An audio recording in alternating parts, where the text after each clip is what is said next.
Well, here I am in my greenhouse, and it's the middle of January.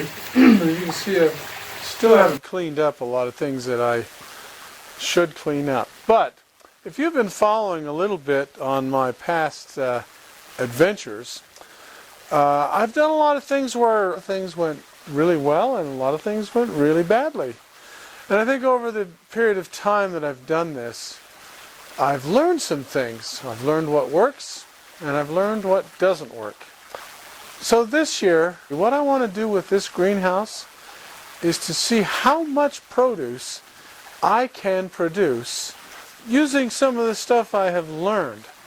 Like one thing that I know is that in the summertime, this greenhouse will get quite hot.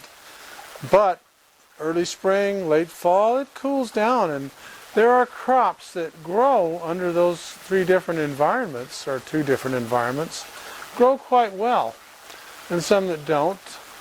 I'm going to put some trellises up to where I can grow tomatoes up the wall, and by the summertime, see if that provides shade, because tomatoes did well no matter what the temperature was in here, unless it got cold. And so just see if the tomatoes can provide a lot of shade, and then in the meantime grow other things. So follow with me this year, and what I've got here is I've got grow beds on this side, and I've got some on the other side that are pretty similar. And then I've got a grow bed in the middle that are dirt, that are made out of cement tubs basically, and I've got some sprinklers on them.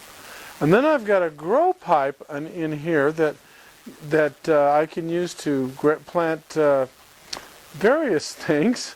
And then on the bottom down here, I've got sprinklers that will water the ground.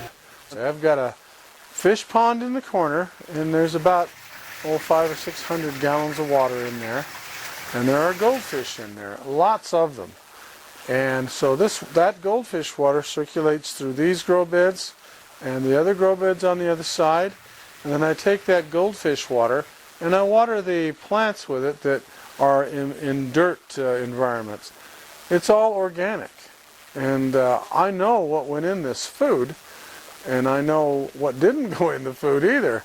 It's just aquaponic fish and a little bit of extra fertilizer sometimes that you need. So I've got a lot of space in here where I can grow different kinds of things that have different kinds of requirements. I hope at the end of the year I've got cauliflower, broccoli, Brussels sprouts, beans, peas, lots of tomatoes, and put those things, store them in the freezer so that we can have, fresh garden produce all winter long. Depends on how good I am at doing this, whether I can do that or not.